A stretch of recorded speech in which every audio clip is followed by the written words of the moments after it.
नमस्कार। आज हम बात करने वाले हैं मानव इतिहास के उस सबसे शुरुआती, सबसे लंबे और शायद सबसे जरूरी सफर की। एक ऐसा महाकाव्य जिसने हमारी पूरी प्रजाति की कहानी लिखी। ये है पाषाण युग, यानी द स्टोन एज। जरा सोचिए, हजारों, लाखों साल, मतलब इंसानी इतिहास का 99% से भी ज्यादा हिस्सा। हमारा सबसे बड़ा आविष्कार क्या था? एक नुकीला पत्थर, बस। तो सवाल यह है कि हम उस एक पत्थर से निकलकर बड़ी बड़ी सभ्यताएं बनाने तक पहुंचे कैसे? चलिए इसी कमाल के सफर को आज समझते हैं। तो ये सफर शुरू कहां से होता है? ये शुरू होता है इतिहास से भी पहले के एक दौर से, जिसे हम कहते हैं प्रागैतिहासिक काल, यानी प्री हिस्ट्री। अब इसकी खास बात क्या है? ये कि उस जमाने का कोई लिखा हुआ रिकॉर्ड नहीं है, कोई किताब, कोई दस्तावेज नहीं। तो फिर हमें पता कैसे चला? इसकी कहानी हमें पत्थरों और हड्डियों से मिले सुरागों को एक एक कर जोड़कर बनानी पड़ती है।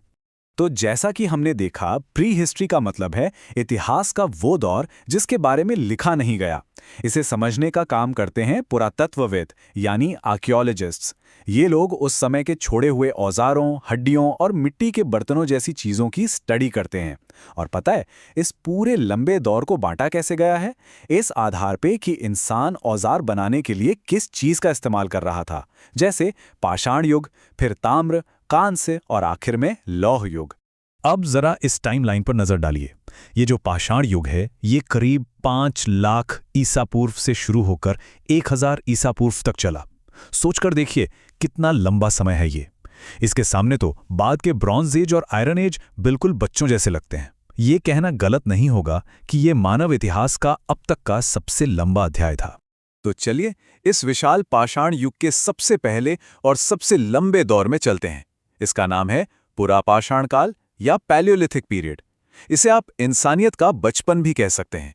एक बहुत लंबा बचपन जो गुजरा एक बहुत ही मुश्किल दौर, यानी आइस एज में। यह कहानी सिर्फ और सिर्फ जिंदा रहने की, सर्वाइवल की कहानी है। तो उस जमाने में जिंदगी थी कैसी? लोग एक जगह टिककर नहीं रहते थे। वो खाना बदोश थे, मतलब नोमैडिक हंटर गैदरर्स। खाने की तलाश में एक जगह से दूसरी जगह घूमते रहते थे। उनके औजार बहुत ही बेसिक, बड़े बड़े मोटे पत्थर के औजार। और भारत में इसके निशान कहाँ मिलते हैं? पंजाब की सोहन घाटी, मध्य प्रदेश की भीमबेटका गुफाएं और महाराष्ट्र के पाटने जैसी जगहों पर। और हाँ, एक मजेदार फैक्ट, भारत में शुतुरमुर्ग यानी ऑस्ट्रिच के होने का सबसे पहला सबूत इसी पाटने से मिला था। यहां देखिए, ये 2 तस्वीरें उस दौर की पूरी कहानी कहती हैं। एक तरफ है उनकी टेक्नोलॉजी, जिसे कहते हैं फ्लेक टेक्नोलॉजी, मतलब एक पत्थर से दूसरे पर चोट करके नुकीले औजार बनाना जिंदा रहने के लिए। और दूसरी तरफ है उनकी कला। ये भीमबेटका की मशहूर गुफाओं की पेंटिंग्स हैं। ये हमें दिखाती हैं कि वो अपनी दुनिया को कैसे देखते थे। ये भारत की सबसे पुरानी आर्ट गैलरी है, कह सकते हैं। पुरापाषाण काल के बाद कहानी में एक नया मोड़ आता है। अब हम पहुंचते हैं मध्य पाषाण काल, यानी मेसोलिथिक पीरियड में। ये एक ट्रांजिशन का दौर था। क्यों? क्योंकि अब भयानक आइस एज खत्म हो रही थी, धरती गर्म हो रही थी, माहौल बदल रहा था और इंसानों को भी बदलना था। ये दौर था अडैप्टेशन का, यानी नए माहौल में ढलने का। तो बदलाव क्या आया? यहां हम साफ साफ देख सकते हैं। जहां पैलियोलिथिक एज में इंसान सिर्फ एक घुमंतू शिकारी था, वहीं मेसोलिथिक एज में वो शिकारी के साथ साथ पशुपालक भी बनने लगा। और सबसे बड़ा फर्क आया औजारों में। वो बड़े बड़े पत्थर के औजार अब पुराने हो गए।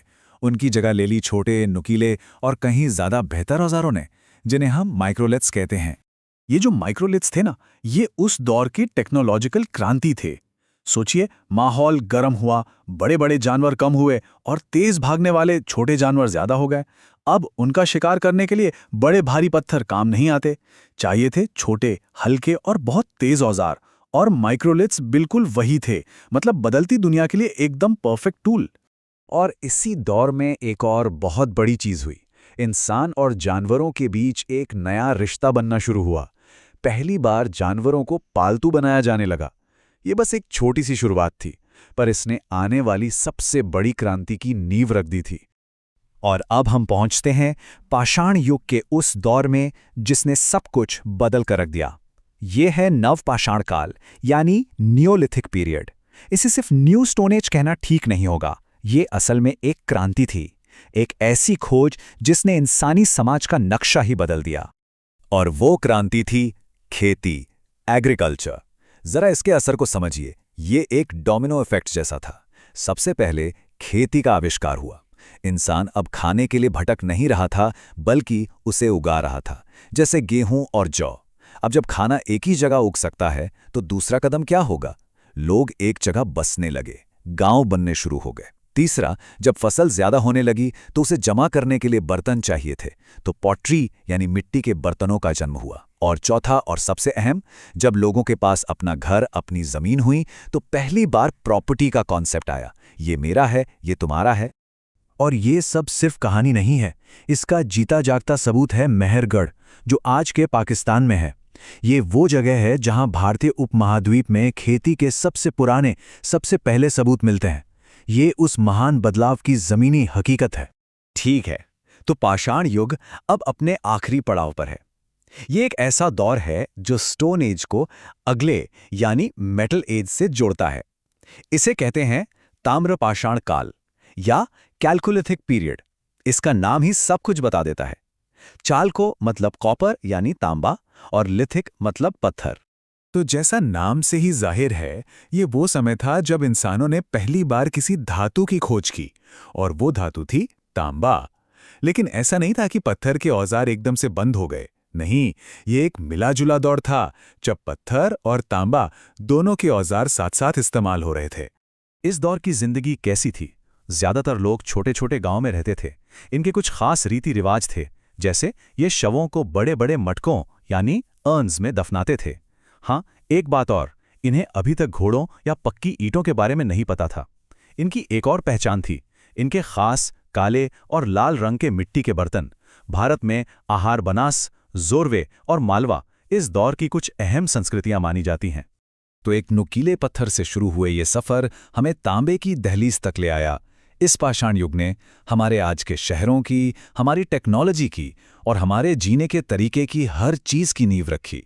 ये हमारे पूर्वजों की लाखों साल की एक अविश्वसनीय यात्रा थी, और ये सफ़र हमें एक ज़रूरी सवाल पर लाकर छोड़ता है। उन्होंने तो अपनी नींव रख दी, पर आज हम आने वाले कल के लिए कौन सी नींव रख रहे हैं?